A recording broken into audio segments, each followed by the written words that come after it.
ಈಗ AMH test ಮಾಡ್ತಾರೆ, ಯಾಕೆ ಮಾಡ್ತಾರೆ, ಏನ್ ಗೊತ್ತಾಗುತ್ತೆ ಇದರಿಂದ? AMH ಅನ್ನೋದು ಓವೇರಿಯನ್ ರಿಸರ್ವ್ ಟೆಸ್ಟ್ ಅಂತ ಹೇಳ್ತೀವಿ. ಅಂದ್ರೆ ಇಂಡೈರೆಕ್ಟ್ ಆಗಿ ನಮ್ಮ ಮೊಟ್ಟೆಯ ಸಂಖ್ಯೆ, ನಮ್ಮ ರಿಸರ್ವ್ ಎಷ್ಟಿದೆ ಅಂತ ಗೊತ್ತಾಗೋದಿಕ್ಕೆ. ಓಕೆ. ಇದು ಪ್ರೆಗ್ನೆನ್ಸಿ ಆಗೋದಕ್ಕೂ ಇದಕ್ಕೂ ಸಂಬಂಧ ಇಲ್ಲ. ಅಂದ್ರೆ ಬಹಳ ಹೆಣ್ಮಕ್ಳು ಏನ್ ಅಂದ್ಕೊಂತಾರೆ, AMH ಜಾಸ್ತಿ ಇದ್ರೆ ನನ್ನ ಪ್ರೆಗ್ನೆನ್ಸಿ ಚಾನ್ಸಸ್ ಚೆನ್ನಾಗಿದೆ, ಅಥವಾ AMH ಕಮ್ಮಿ ಇದ್ರೆ ನನ್ನ ಪ್ರೆಗ್ನೆನ್ಸಿ ಚಾನ್ಸಸ್ ಕಮ್ಮಿ ಇದೆ, ಅದನ್ನ ಇಂಡಿಕೇಟ್ ಮಾಡೋದಿಲ್ಲ. ಇದು ಬರೀ ಮೊಟ್ಟೆಗಳ ರಿಸರ್ವ್ ಇಂಡೈರೆಕ್ಟ್ ಆಗಿ ಎಷ್ಟಿದೆ ಅನ್ನೋದು ಅಷ್ಟೇ ಗೊತ್ತಾಗತ್ತೆ ಹೊರತು not the chances of pregnancy. ಇವಾಗ ನಾವು ಪ್ರೆಗ್ನೆನ್ಸಿ ಪ್ಲಾನ್ ಮಾಡ್ತಿದೀವಿ ಅಂದಾಗ ಸೊ ಏನೇನ್ ಟೆಸ್ಟ್ ಮಾಡಿಸ್ಬೇಕಾಗಿರುತ್ತೆ, ಆ ಟೆಸ್ಟ್ ಅಲ್ಲಿ ರಿಸಲ್ಟ್ ಯಾವ ರೀತಿಯಾಗಿರ್ಬೇಕು? ಪ್ರೆಗ್ನೆನ್ಸಿ ಪ್ಲಾನ್ ಮಾಡ್ತೀರಾ ಅಂದ್ರೆ ಏಜ್ ಮ್ಯಾಟರ್ ಆಗತ್ತೆ ಅದ್ರಲ್ಲಿ. ಓಕೆ, ಸೊ ಏಜ್ ಏನಾರ ಕಮ್ಮಿ ಇತ್ತು ಅಂದ್ರೆ 30 ಒಳಗಡೆ ಅಥವಾ 35 ಒಳಗಡೆ ಇತ್ತು ಅಂದ್ರೆ ಬೇಸಿಕ್ ಟೆಸ್ಟ್ ಗಳನ್ನ ಮಾಡ್ತೀವಿ. ಹಿಮೋಗ್ಲೋಬಿನ್ ಎಷ್ಟಿದೆ, ಅಥವಾ ಶುಗರ್ ಇದೆಯಾ ಇಲ್ವಾ, ಅಥವಾ ಅವರ ಬ್ಲಡ್ ಗ್ರೂಪ್ ಏನಿದೆ, ಅವರ ಏನೋ ಸೆಕ್ಷುಲಿ ಟ್ರಾನ್ಸ್ಮಿಟೆಡ್ ಡಿಸೀಸ್ ಇದೆಯಾ ಇಲ್ವಾ ಅದನ್ನ ನೋಡ್ತೀವಿ. ಅಂದ್ರೆ HIV, HBsAg, HCV ಅಂತ ಆ ಟೆಸ್ಟ್ ಗಳನ್ನ ಹೇಳ್ತೀವಿ. ಅದರ ಜೊತೆಗೆ ಇವ್ರಿಗೆ ರುಬೆಲ್ಲಾ ವ್ಯಾಕ್ಸಿನೇಷನ್ ಆಗಿದ್ಯಾ ಇಲ್ವಾ ಅಂತ ನೋಡ್ತೀವಿ. ಏನಾರ ಆಗಿಲ್ಲ ಅಂತಂದ್ರೆ ವ್ಯಾಕ್ಸಿನೇಷನ್ ಕೊಟ್ಟು ಅದಾಗಿ 1 ತಿಂಗಳ ನಂತರ ಟ್ರೈ ಮಾಡಿ ಅಂತ ಹೇಳ್ತೀವಿ. ಯಾಕೆ ಆ ವ್ಯಾಕ್ಸಿನೇಷನ್ ಏನ್ ಇಂಪಾರ್ಟೆನ್ಸ್ ಅದ್ರದ್ದು? ಯಾಕಂದ್ರೆ ಪ್ರೆಗ್ನೆನ್ಸಿಯಲ್ಲಿ ಅದು ರುಬೆಲ್ಲಾ ಅಟ್ಯಾಕ್ ಆಗಬಾರ್ದು ಪ್ರೆಗ್ನೆನ್ಸಿಯಲ್ಲಿ. ಸೊ ಹಾಗಾಗಿ ಏನಾರ ಆಗಿಲ್ಲ ಅಂತಂದ್ರೆ ನಾವು ರುಬೆಲ್ಲಾ ವ್ಯಾಕ್ಸಿನೇಷನ್ ಕೊಟ್ಟು ನಂತರ ಪ್ರೆಗ್ನೆನ್ಸಿ ಪ್ಲಾನ್ ಮಾಡಿ ಅಂತ ಹೇಳ್ತೀವಿ ನಾವು. Because it can cause sometimes abortions. ಏನಾರ ಆ ಇನ್ಫೆಕ್ಷನ್ ಇದ್ರೆ ಪ್ರೆಗ್ನೆನ್ಸಿಯಲ್ಲಿ ಬಂದ್ರೆ it can cause abortion. So ಆ ಪ್ರಿವೆನ್ಷನ್ಗೋಸ್ಕರ ನಾವು ಆ vaccination when you planning your pregnancy 1 month before ನಾವು ಕೊಟ್ಬಿಟ್ಟು ಅದಾಗಿ 1 ತಿಂಗಳ ನಂತರ ಟ್ರೈ ಮಾಡಿ ಅಂತ ಹೇಳ್ತೀವಿ ನಾವು ಅದನ್ನ. ಸೊ ಕೆಲವೊಂದು ಟೆಸ್ಟ್ ಗಳನ್ನ ಮಾಡ್ತೀವಿ. ಅದೇ ಪೇಷಂಟ್ 35 ವರ್ಷ ನಂತರ ಬಂದಾಗ ನೀವು ಹೇಳ್ದಂಗೆ AMH ಪರೀಕ್ಷೆ ಅದು ಬೇಕಾಗಬಹುದು. ಯಾಕಂದ್ರೆ ನಾರ್ಮಲ್ ಆಗಿ ನಾವೇನ್ ಹೇಳ್ತೀವಿ, ಒಂದು ಪ್ರೆಗ್ನೆನ್ಸಿ ಪ್ಲಾನ್ ಮಾಡ್ತಿದ್ದಾಗ 1 ವರ್ಷ ಕಾಂಟ್ರಸೆಪ್ಷನ್ ಏನು ಯೂಸ್ ಮಾಡಿದಿರ most of the times 80% pregnancy ತಾನೇ ಬರ್ತದೆ.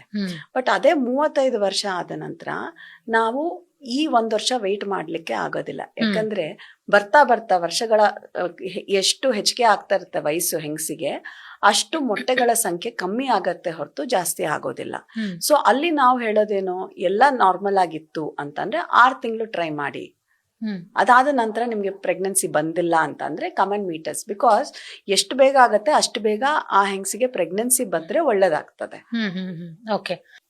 ಇವಾಗ ಕೆಲವು ಸೆಲೆಬ್ರಿಟೀಸ್ ಗಳೆಲ್ಲ 40-42 ಏಜ್ ನಲ್ಲೂ ಅವರು ಆದ್ರೆ ನ್ಯಾಚುರಲ್ ಆಗಿ ಪ್ರೆಗ್ನೆಂಟ್ ಆಗ್ತಿದ್ದಾರೆ. ಹೌದು, ನೀವು ಅದನ್ನ ಕ್ಲೀನ್ ಆಗಿ ಅಬ್ಸರ್ವ್ ಮಾಡಿದ್ರೆ ಬಹಳ ಸೆಲೆಬ್ರಿಟೀಸ್ ತುಂಬಾ I would say intelligent in that matter. ಅವರು ತಮ್ಮ 20s 30s ಅಲ್ಲೇ ಅವರ ಎಗ್ ನ ಫ್ರೀಸ್ ಮಾಡಿರ್ತಾರೆ. ಓಕೆ, ಸೊ ಈ ಫ್ರೀಸ್ ಆಗಿರೋ ಎಗ್ ನ ಅವರು ಯಾವಾಗ ಪ್ರೆಗ್ನೆನ್ಸಿ ಬೇಕೋ ಅವಾಗ ಗಂಡನ ಸ್ಪರ್ಮನ್ನ ಸೇರಿಸಿ ಭ್ರೂಣ ಮಾಡಿ ಒಳಗಡೆ ಹಾಕೊಂತಾರೆ. So that is a very good method of having insurance for your own fertility. ಅಂದ್ರೆ ಇವಾಗಿನ ಜನರೇಷನ್ ಅಲ್ಲಿ ಈಗ 30 ಅಬೋವ್ ಮದ್ವೆ ಆಗ್ತಿದ್ದಾರೆ ಕೆಲವೊಬ್ರೆಲ್ಲ. ಸೊ 35 ಆದ್ರೂ ಇಶ್ಯೂಸ್ ಇರುತ್ತೆ, ಮಕ್ಕಳಾಗಲ್ಲ. ಸೊ ಹಂಗಿದ್ದಾಗ ನಾವು ವಿಥಿನ್ 30 ಒಳಗಡೆನೆ ಆ ಎಗ್ ನ ನಾವು ರಿಸರ್ವ್ ಮಾಡಿ ಇಡ್ಲಿಕ್ಕೆ ಏನ್ ಗೊತ್ತಿಲ್ಲ, ಅದ್ರ ಬಗ್ಗೆ ಅವೇರ್ನೆಸ್ ಇಲ್ಲ ಎಷ್ಟೋ ಜನರಿಗೆ. ಎಲ್ಲಿ ಪ್ರಿಸರ್ವ್ ಮಾಡಬೇಕು, ಹೇಗೆ ಅದ್ರ ಪ್ರೊಸೀಜರ್ ಏನೋ ಅದ್ರ ಬಗ್ಗೆ ಹೇಳಿ.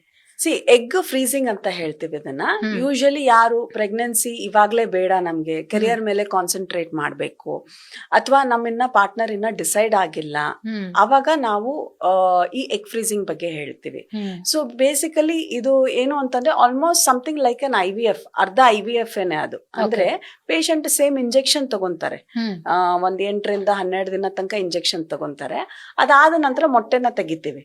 ಈ ಮೊಟ್ಟೆನ ನಾವು ಭ್ರೂಣ ಮಾಡೋದಿಲ್ಲ, ಯಾಕಂದ್ರೆ ಸ್ಪರ್ಮ್ಸ್ ಇರೋದಿಲ್ಲ. ಸೊ ಈ ಮೊಟ್ಟೆಯನ್ನ ಫ್ರೀಸ್ ಮಾಡಿ ಇಟ್ಟಿರ್ತೀವಿ. ಅವ್ರು ಯಾವಾಗ ಪ್ರೆಗ್ನೆನ್ಸಿಗೆ ರೆಡಿ ಇರ್ತಾರೋ ಅವಾಗ ಸ್ಪರ್ಮ್ ಜೊತೆಗೆ ಸೇರಿ ಭ್ರೂಣ ಮಾಡಿ ವಾಪಸ್ಸು ಗರ್ಭಕೋಶದೊಳಗಡೆ ಹಾಕ್ತೀವಿ. ಈಗ ಪ್ರಿಸರ್ವ್ ಮಾಡಿರುವಂತ ಎಗ್ ಎಷ್ಟು ವರ್ಷ ಇಡಬಹುದು ma'am? You can keep it, studies ನೋಡಿದ್ರೆ ಅಪ್ ಟು 25 years ತನಕ ಇಡಬಹುದು. But 5 years is what I would say. Okay, ಅಂದ್ರೆ ಅದಕ್ಕೆ ಏನು ಡ್ಯಾಮೇಜ್ ಆಗಲ್ಲ, ಕ್ವಾಲಿಟಿ ಹಂಗೆ ಇರುತ್ತೆ.